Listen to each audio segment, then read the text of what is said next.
पुढची महत्त्वाची बातमी आपण पाहूया। जळगावमध्ये महायुतीमध्ये दोस्तीत कुस्ती होत असल्याचं चित्र आहे। तर जळगावच्या 2 नगरपरिषदेवर शिवसेनेचा विजय। भाजपला पाचोरा आणि भडगावच्या जनतेनं जागा दाखवली। आमदार किशोर पाटील यांनी कडाडून टीका केली। आपल्या सोबत आमदार किशोर पाटील आहेत। आपण थेट त्यांच्याशी संवाद साधूया। आपासाहेब काय सांगणार या ठिकाणी पाचोरा आणि भडगाव मतदारसंघावर नगर परिषदेवरती आपला भगवा झेंडा फडकलाय। पाचोरा आणि भडगाव शहरातल्या दोघेही मतदार बांधवांचे भगिनींचे मनापासून पहिल्यांदा आभार मानतो, त्यांना धन्यवाद देतो की त्यांनी इतक्या मोठ्या संघर्षाच्या काळामध्ये कोणाच्याही दडपशाहीला, हुकुमशाहीला, पैशांच्या आमिषाला बळी न पडता एक विकासाच्या पाठीशी खंबीरपणे साथ देत दोघेही नगरपालिकांमध्ये शिवसेनेचा भगवा झेंडा फडकवला। त्याबद्दल दोघेही शहरातल्या तमाम जनतेचे मी आभार मानतो। जिल्हा परिषदेमध्ये काय युती राहणार पाचोरा भडगाव मध्ये? पाचोरा भडगाव मध्ये युती राहणार नाही हे मी ऑलरेडी महिन्याभरापूर्वी जाहीर केलंय 1 नोव्हेंबरला। मी पाचोरा आणि भडगाव मतदारसंघातल्या 100% स्थानिक स्वराज्य संस्थांमध्ये शिवसेना ही स्वतंत्र बळावर लढेल असं मी जाहीर केलंय। त्या वक्तव्याशी मी आजही सहमत आहे। भडगाव पाचोरामध्ये अनेक विकासाची कामं घेऊन आता पुन्हा त्या विकासाची गंगा या ठिकाणी पाहायला मिळणार असल्याचं मत देखील किशोरप्पांनी या ठिकाणी व्यक्त केलेलं आहे। सुमित देशमुख, लोकशाही मराठी, जळगाव। कोल्हापूर महानगरपालिकेच्या निवडणुकीची रणधुमाळी सुरू झाली। एक खिडकी योजनेकडे नाहरकत प्रमाणपत्रांसाठी आता गर्दी झाली आहे। 300 पेक्षा जास्त इच्छुक उमेदवारांनी गर्दी केली। महापालिकेकडील परवाना, इस्टेट, घरफाळा, पाणीपुरवठा, अग्निशमन अशा विविध 7 विभागांचा नाहरकत दाखला मिळवण्यासाठी इच्छुकांनी गर्दी केली आहे।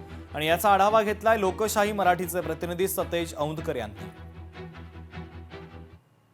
कोल्हापूर महानगरपालिकेची रणधुमाळी सुरुवात झालेली आहे आणि आपण पाहतोय की महापालिकेनं इच्छुक उमेदवारांच्या ज्या अर्जासाठी लागणारे जे कागदपत्र आहेत ती मिळवण्यासाठी एक खिडकी योजना आहे ती सुरुवात केलेली आहे।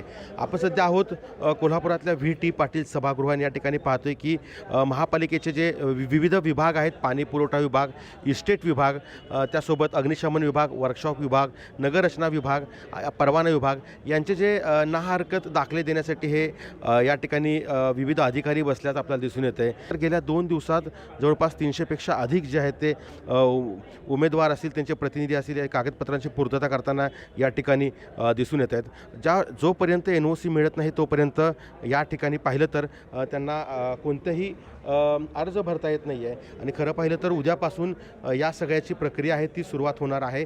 उद्यापासून अर्ज दाखल केले जाणार आहेत आणि त्यासाठीची जी पूर्तता आहे हे सगळे जे इच्छुक उमेदवार आहेत ते या ठिकाणी करताना आपल्याला पाहायला मिळत आहेत।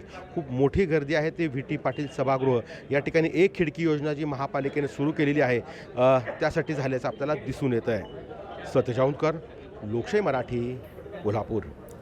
बदलापूरमधील भाजपमधील अंतर्गत वाद आता चव्हाट्यावर आला। भाजप शिक्षक आमदारानं भारतीय जनता पक्षाच्याच नेत्यांवर आरोप केले। मला कोणत्याही कार्यक्रमाला बोलावलं जात नाही। मुख्यमंत्र्यांच्या सभेचं साधं निमंत्रण सुद्धा मला देण्यात आलं नाही असं त्यांनी म्हटलंय।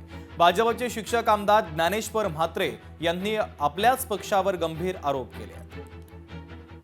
जशा निवडणुका लागल्या त्या निवडणुकीच्या दरम्यान संपूर्ण कोकणामध्ये जाऊन भारतीय जनता पार्टीच्या सर्व उमेदवारांचा प्रचार मी केलेला आहे। तुम्ही कोकणातल्या कोणत्याही, रत्नागिरीतल्या सगळ्या लोकांना आपण फोन करू शकता।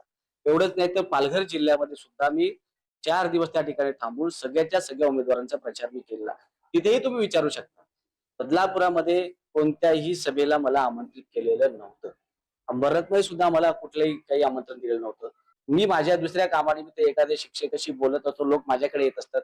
या निमित्ताने या इलेक्शनच्या दरम्यान अनेक लोक मला भेटायला येतात। याचा अर्थ असा थोडा आहे की मी त्यांना असं करा तसं करा सांगितलं, असं नाही। या चुकीचा आरोप आहे।